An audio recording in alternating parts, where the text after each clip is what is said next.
Hello, everybody, and welcome to the Tip of the Ice-Burgh podcast, your home for Pittsburgh Penguins news and analysis. You can find us on YouTube at Tip of the Ice-Burgh. Make sure you like, subscribe, and tell all your friends, or you can catch us anywhere you get your podcast from. It's a Monday, which means we are diving in to our Pittsburgh Penguins Power Rankings for Week 4 of the 2024-25 NHL season. We got a lot of movement on this week's rankings. A lot of guys jumping up into the top 5, a couple of guys falling down a couple pegs, but at the end of the day, it's movement because the Penguins performed well, which is the exact opposite of what we had last Monday, where it was movement because nobody had been performing well. So we got to jump into these rankings. But before we get into the honorable mentions and, of course, the top 5, there's one player that dropped from the rankings between last week and this week, and that's double nickels, Noel Jarry. And again, through no fault of his own,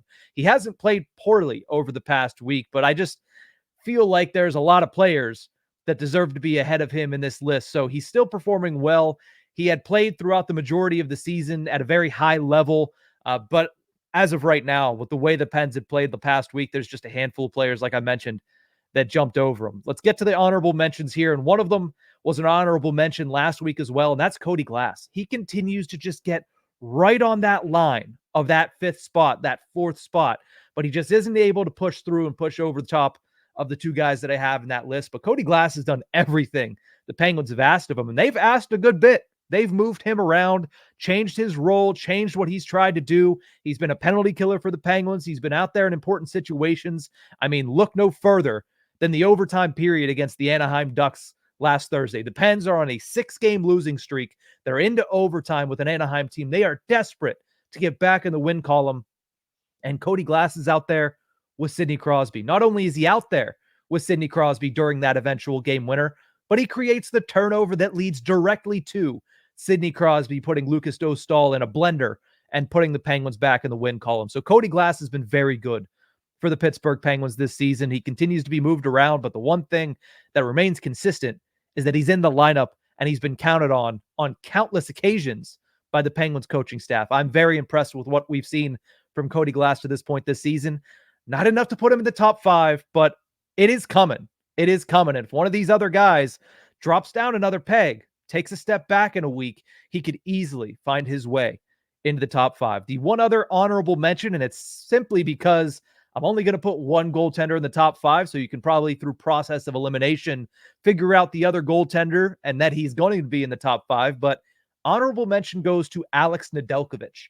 He started this season, obviously injured, which never helps, but he came out and would play well, but fall apart. And a lot of that is due to the defense in front of him. But at the same time, he had been allowing 3+ goals per game. He had been allowing some weak goals late in games. He put it all together over the past week, and he's starting to kind of find his rhythm and be that goaltender that took over the starter's net late last season. He has the previous 2 wins for the Pittsburgh Penguins, and in both instances, he was instrumental to getting the Penguins the 2 points, especially late in the game. Late against Anaheim, they pushed hard. He kept them tied. Late against Montreal, they pushed hard. He kept them in the lead. So Nedeljkovic has been very good, and it earns him an honorable mention for this week's power rankings. But let's get into the top 5 here. And number 5 is somebody who is down 2 spots from last week, but he has 4 goals, 3 assists in 13 games played, and is once again the most consistent player in the Penguins' bottom 6, and that is Lars Eller. If you've been following along with these power rankings since the beginning of the season, you know I've been very high on what I've seen from Lars Eller. Not high enough to say, hey, let's extend him.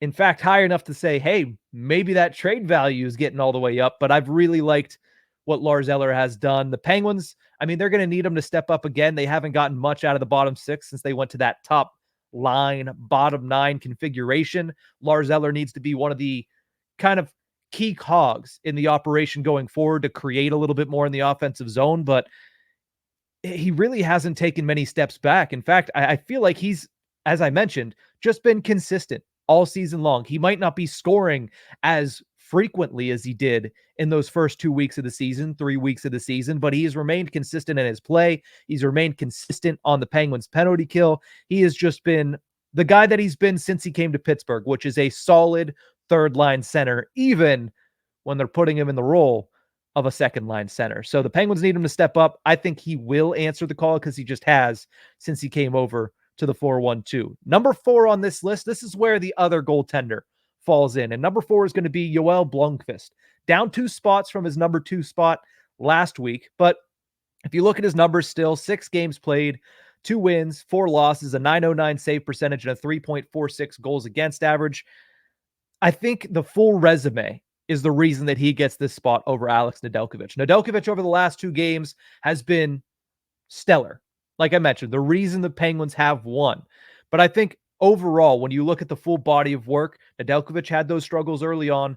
Blomqvist has been the same pretty much throughout. He hasn't given up many weak goals, despite the fact that he's only played in 6 games in his entire NHL career. And I think that he just gets the advantage when you look at the full body of work this season. Alex Nedeljkovic is coming on strong. And again, this could be something that next Monday we're having this conversation. And Nedeljkovic is in this spot. I think it's close, 1A, 1B right now. But I'm going to give the advantage to Blomqvist because I just think overall he has been the better of the 2 goaltenders to this point. Let's get into the top 3. And honestly, I might spoil this one. You know what? Let's just start with this. Rickard Rakell is up 1 spot from last week. He is moving from number 4 to number 3 on this list. He has 6 goals, 3 assists for 9 points in 13 games played. He is the quote-unquote other piece to the Penguins' star-studded top line, and by no means am I saying he's a passenger on that line. In fact, he is a play driver on that line with Sidney Crosby and with Evgeni Malkin. He continues to prove day in and day out, game in and game out, that last season it was a fluke. It was whatever you want to say, due to injury, due to just a down season. It was a fluke. Rickard Rakell is back. Rickard Rakell is looking real good, and everybody wants to talk about Sidney Crosby's homestand. Rickard Rakell had 3 points from Crosby's 7-point homestand, 2 of those being goals in that big game against the Minnesota Wild. So Rickard Rakell up 1 spot to number 3, which means you can probably deduce the top 2, but the question becomes, what's the order? Who's number 2?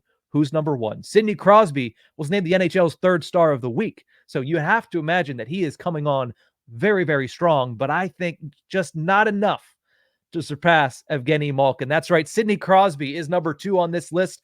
He goes from not being ranked last Monday to being number 2 on the Pittsburgh Penguins Power Rankings. And realistically, it's not a surprise because we all know Crosby has that capability to just completely take over a week and change the entire outlook on his season.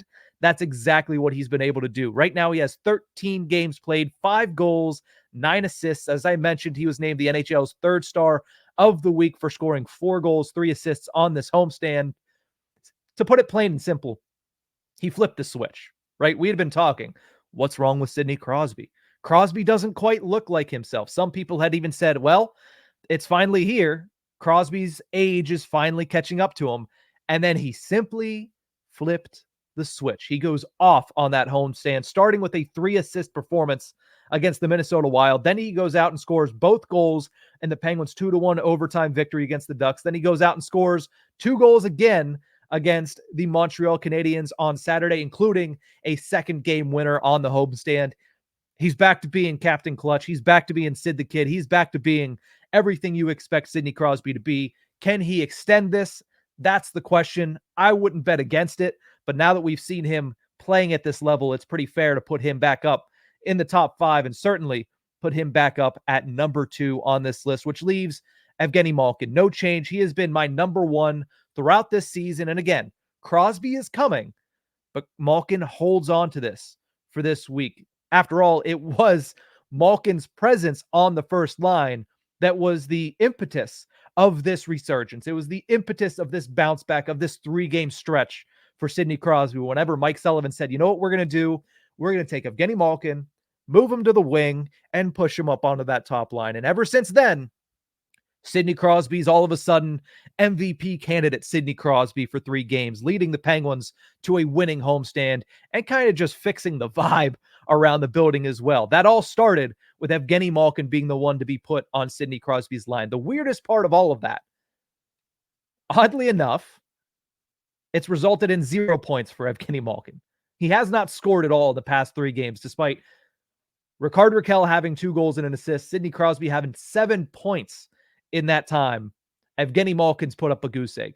That's not going to last. If they continue to run this top line, bottom 9 configuration, Malkin is going to start to get his. Crosby is going to start to find him. Rakell is going to start to find him, and Malkin's going to start to put the puck in the back of the net. If not that, he's certainly going to set things up, because that's what he has been this season, more of a facilitator with 11 assists on the year. But he remains as the number 1 on my Penguins Weekly Power Rankings, maybe for the last time this season if Crosby continues to have his way with it. But that's the top 5 for week 4. Lars Eller at number 5, Yoel Blomqvist at number 4, and then the top line, Rickard Rakell at 3, Sidney Crosby at number 2, and Evgeni Malkin hold strong, just barely, but hold strong at number 1. But that's going to do it for this episode of the Tip of the Ice-Burgh. Thank you guys so much for tuning into this one. Remember, you can find us on YouTube at Tip of the Ice-Burgh. Make sure to like, share, and subscribe after this video, or you can catch us anywhere you get your podcast from. We'll see you guys next time.